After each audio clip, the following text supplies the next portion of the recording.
जलवायु विज्ञान। जलवायु विज्ञान से ऐसे अध्ययन की उस शाखा से है जो कि किसी क्षेत्र में लंबे समय अंतराल में जन्म लेने वाली मौसम संबंधी स्थितियों का अध्ययन करती है। जलवायु विज्ञान भूगोल के अंतर्गत आने वाले सबसे वैज्ञानिक शाखा है, जो कि न केवल ऋतु, तापमान अथवा आर्द्रता का अध्ययन करती है, अपितु परिवर्तनशील घटकों का अध्ययन करते हुए यह वायुमंडलीय संचलन का एक समग्र अध्ययन है। स्टीगर महोदय द्वारा जलवायु विज्ञान ऋतु विज्ञान नहीं है, ना ही यह केवल तापमान, वर्षा, आर्द्रता का अध्ययन है। जलवायु विज्ञान वास्तविकता में वायु का वह विज्ञान है जो कि पवन पर्वत तथा वायु के परिसंचरण से संबंधित है। टिबिया महोदय द्वारा जलवायु विज्ञान को भूगोल, जीव व जैव भूगोल से संबंधित माना गया। वायुमंडल की उत्पत्ति तथा विकास। वायुमंडल की उत्पत्ति तथा विकास के संबंध में कई प्राचीन व मध्यकालीन व्याख्याएं दी गई थी, परंतु उन व्याख्याओं का वायुमंडल के वास्तविक निर्माण से सीधा संबंध नहीं है। वायुमंडल का निर्माण एक क्रमिक क्रिया है। इस क्रिया में पृथ्वी के वायुमंडल की कई स्थितियों में आमूलचूल परिवर्तन आए हैं। पृथ्वी के वायुमंडल की उत्पत्ति के संबंध में सर्वप्रथम कैटास्ट्रोफिक सिद्धांत प्रस्तुत किए गए, जो कि मुख्य रूप से धार्मिक व्याख्याएं थीं। इन धार्मिक व्याख्याओं में मुख्य रूप से वायुमंडल के आकस्मिक निर्माण को समझाने का प्रयास किया गया था, परंतु यह व्याख्याएं अपर्याप्त सिद्ध हुई। वास्तविकता में पृथ्वी के वायुमंडल का निर्माण क्रमिक चरणों में लगभग 3.8 बिलियन ईयर में हुआ है तथा लगातार यह परिवर्तित हो रहा है। इस वायुमंडल में हिमानीकरण से लेकर ग्रीन हाउस एज तक की स्थितियां निर्मित होती हैं। प्रथम चरण वायुमंडल की उत्पत्ति का। पृथ्वी प्रारंभ में जलते हुए आग के गोले से शीतलन की क्रिया द्वारा ठोस होना प्रारंभ होती है। इस कारण से पृथ्वी का बाहरी भाग संकुचित होता है, जिससे गहरे भ्रंशों का निर्माण होता है। इन भ्रंशों से लगातार गैसों का उत्सर्जन होता है, जिसमें सर्वाधिक मात्रा में धूल व राख के कण CO2 प्लस जहरीली गैसें जैसे NOx, SOx उपस्थित रहती हैं। इसी उद्गार के समय बृहद मात्रा में जलवाष्प की भी उत्पत्ति होती है। जलवाष्प की उत्पत्ति बार बार क्रस्ट के निर्माण व नष्ट होने से होती है, जिस क्रिया से हाइड्रोजन व ऑक्सीजन परस्पर क्रिया कर जलवाष्प का निर्माण करते हैं।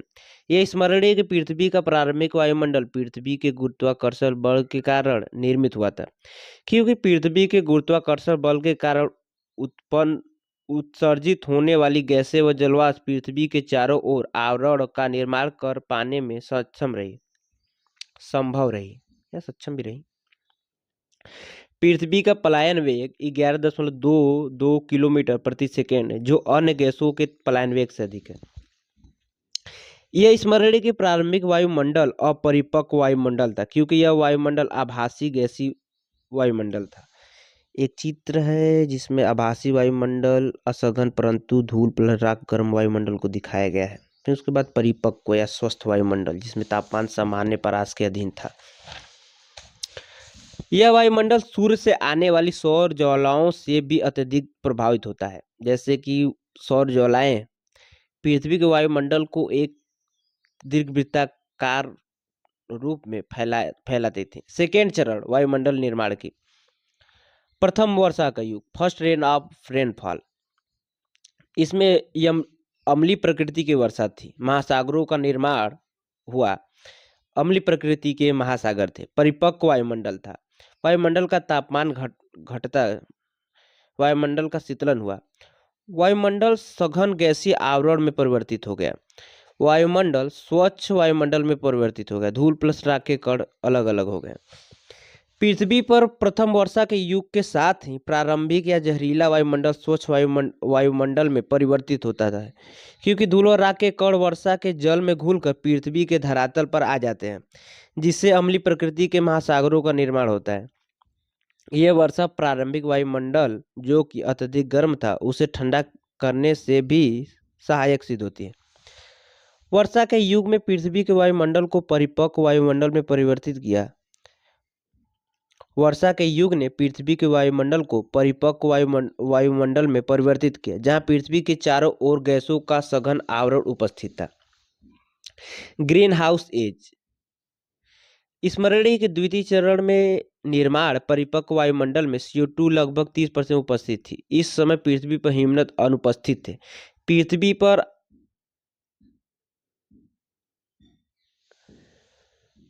पृथ्वी पर भार का वितरण समान नहीं था,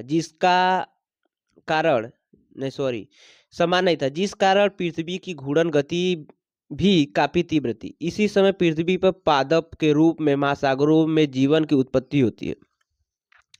उपरोक्त पादप बृहद मात्रा में प्रकाश संश्लेषण की क्रिया द्वारा CO2 को अवशोषित करते हैं तथा सह उत्पाद के रूप में ऑक्सीजन का उत्सर्जन करते हैं। उपरोक्त क्रिया से ग्रीन हाउस गैसों की मात्रा घटती जाती है। ध्रुवों पर हिमानीकरण होता है। धीरे धीरे कर दिन की अवधि में वृद्धि होती रहती है तथा स्थलीय भाग में द्वितीय वर्षा का युग प्रारंभ होता है। सेकेंड वर्षा के युग में वर्षा केवल महाद्वीपीय स्तर पर होती है, जिससे महासागरों का अवसादीकरण अंततः महासागरीय लवणता को जन्म देता है। यही अंतिम चरण अंततः आधुनिक वायुमंडल को जन्म देता है, जिसमें गैसों का संगठन वर्तमान स्वरूप में देखने को मिलता है। वायुमंडल की विशेषता, तापमान की विषमता जैसे क्षैतिज ऊर्ध्वाधर, वायुमंडलीय परिसंचरण और स्थिरता पर आधारित है, जो ऊष्मा बैरियर की भांति कार्य करता है जैसे ग्रीन हाउस। वायुमंडल बाह्य पिंडों हेतु सुरक्षा कवच है।